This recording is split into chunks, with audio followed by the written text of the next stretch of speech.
నమస్కారం. లక్ష్మి చెప్పే కథలకు స్వాగతం. వీణులతో వీక్షించటానికి సిద్ధం కండి.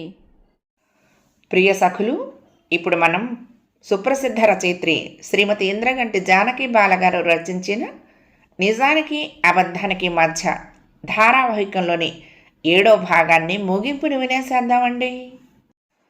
ఎడతెరిపి లేని ఆలోచనలతో, పశ్చాత్తాపంతో, వేదనతో కామేశ్వరి రాత్రంతా జాగారం చేసింది. తెల్లవారాక అంతా టేబుల్ దగ్గర కూర్చొని కాఫీ తాగుతున్నారు. వాసు ఏం చేస్తున్నాడు అంది అకస్మాత్తుగా కామేశ్వరి. విశ్వనాథ్, సుమ ఉలిక్కిపడి కామేశ్వరి వైపు చూశారు. తాము పొరపాటు వినలేదని నిర్ధారించుకున్నాక బిఈ చేసి జాబ్ చేస్తున్నాడు అన్నాడు విశ్వనాథ్ పొడిగా. సుమ ఏమీ మాట్లాడలేదు. కాఫీ పూర్తి చేసి నెమ్మదిగా తన గదిలోకి వెళ్ళిపోయింది.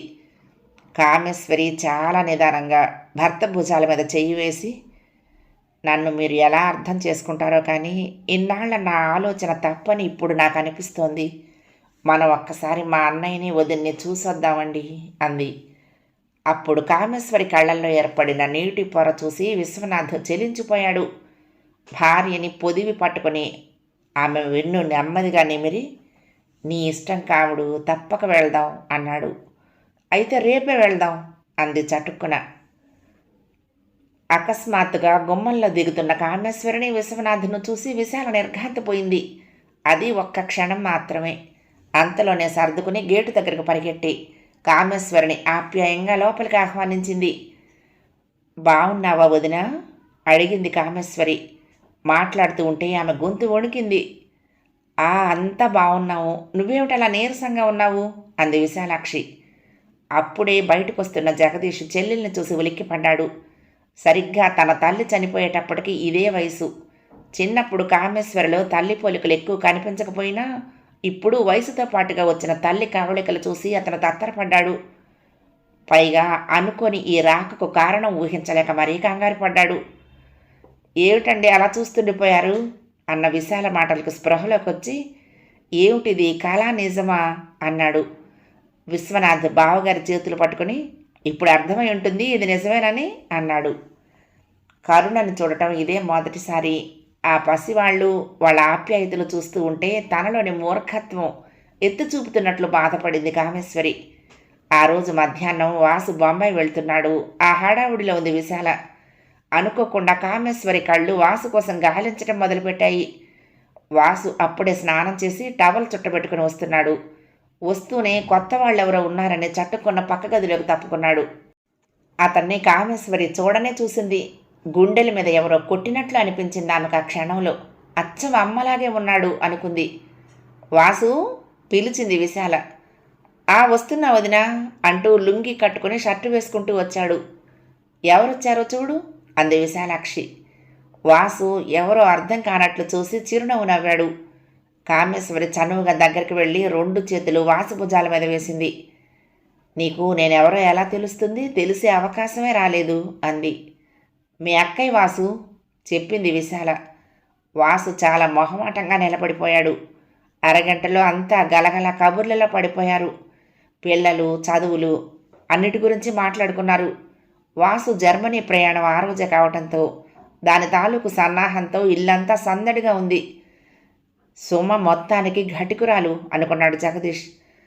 అసలు కామేశ్వరిని ఎలా లొంగదీసింది చెప్పమా అనుకుంది విశాల. వాసు మాత్రం గంభీరంగా ఉండిపోయాడు. సుమ గురించి విశాల పిల్లలు వేసిన ప్రశ్నలకు ఓపిగ్గా సమాధానం చెప్పింది కామేశ్వరి. ఆ మధ్యాహ్నం వాసు వెళ్ళిపోయాడు. ఆ రాత్రికే కామేశ్వరి వాళ్ళు తిరుగు ప్రయాణమయ్యారు. హైదరాబాద్ వెళ్ళొచ్చాక కామేశ్వరి బాగా ఉత్సాహం పుంజుకుంది. సుమ కూడా కాస్త మామూలుగా ఉంటోంది.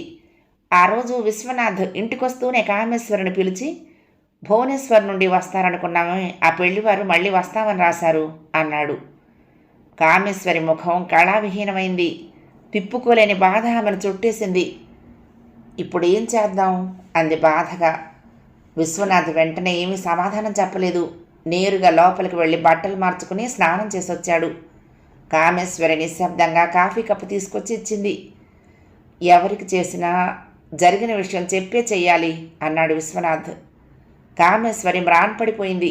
అదెలా సాధ్యమండి అంది. ఎలా సాధ్యం అనేది కాదు ప్రశ్న, సాధ్యమై తీరాల్సిందే అన్నాడు.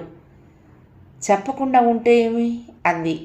కుదరదు, తర్వాత తెలిస్తే మళ్ళీ గొడవలు వస్తాయి. ఎవ్వరికి తెలియదుగా. పిచ్చిదానా, మనం ఎవరికి చెప్పుకోలేకపోయినా తెలియదని నమ్మకం ఏమిటి అన్నాడు. అంటే అంటే ఈ సంగతి తెలిసిన 4వ వ్యక్తి ఉన్నాడని నువ్వు మర్చిపోకూడదు చెప్పాడు. కామేశ్వరి మరి మాట్లాడలేదు.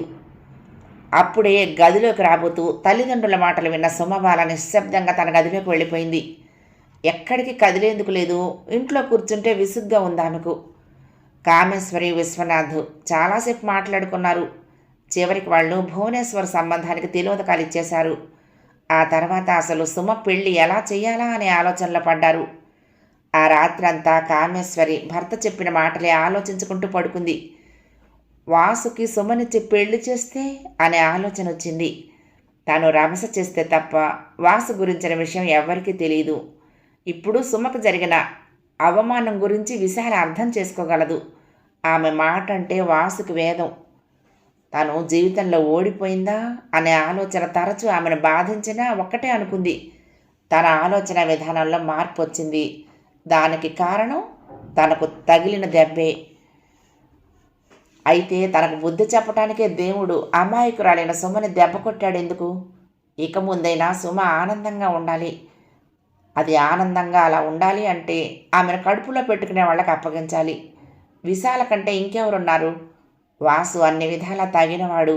అందం, చదువు, ఉద్యోగం అన్నీ ఉన్నవాడు. బుద్ధిమంతుడిలాగే కనిపిస్తున్నాడు.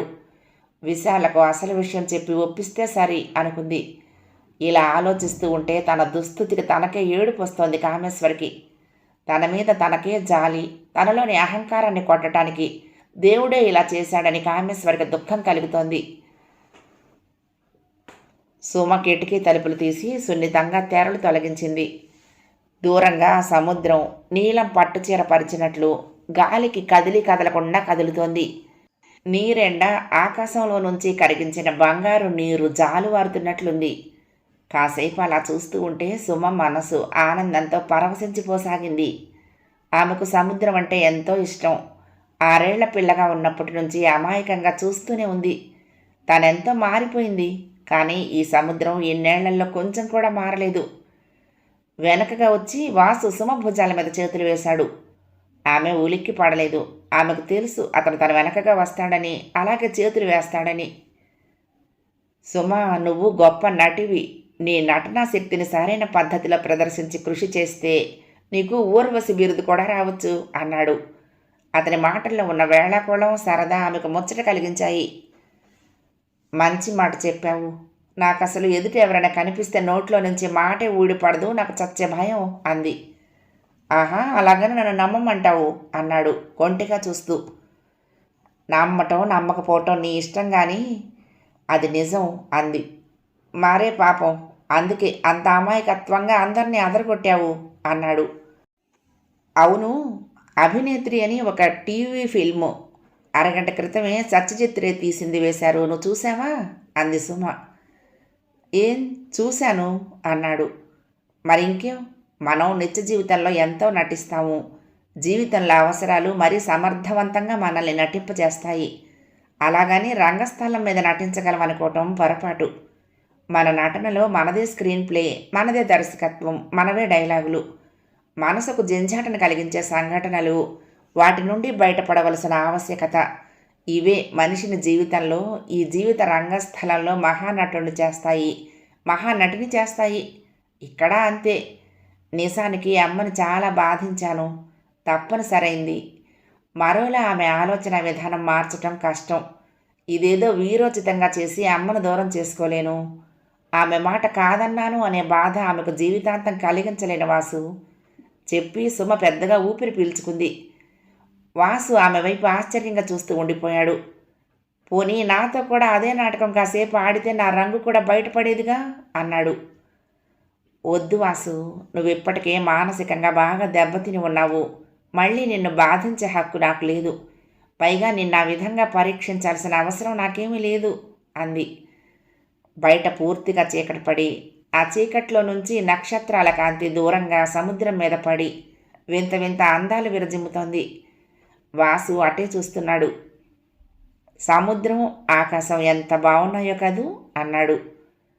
అందుకే నాకు హైదరాబాద్ కంటే విశాఖపట్నం అంటేనే ఇష్టం అంది సుమబాల. నా సుమకు ఇష్టమైన ఊరే నాకు ఇష్టం, కానీ నువ్విక నుండి ఉండాల్సింది ఇక్కడేగా అంటూ ఆమెను దగ్గరకు తీసుకుంటూ పసుపు తాడు నల్లపూసలతో మెరిసిపోతున్న ఆమె బంగారు రంగు మెడ మీద చిన్నగా ముద్దు పెట్టుకున్నాడు వాసు. ఆమె సంతోషంగా అతని మెడ వంపులో ముఖం దాచుకుంది. నవల సమాప్తం. ప్రియ సఖులు, ఈ కథ మీకు నచ్చితే తప్పకుండా లైక్ చేయండి, షేర్ చేయండి, కామెంట్ చేయండి, సబ్స్క్రైబ్ చేసుకుని నన్ను ఎంకరేజ్ చేయండి. ఉంటానండి. ప్రేమతో లక్ష్మి, కృష్ణా తీరం దుర్గమ్మ సన్నిధానం. నమస్తే.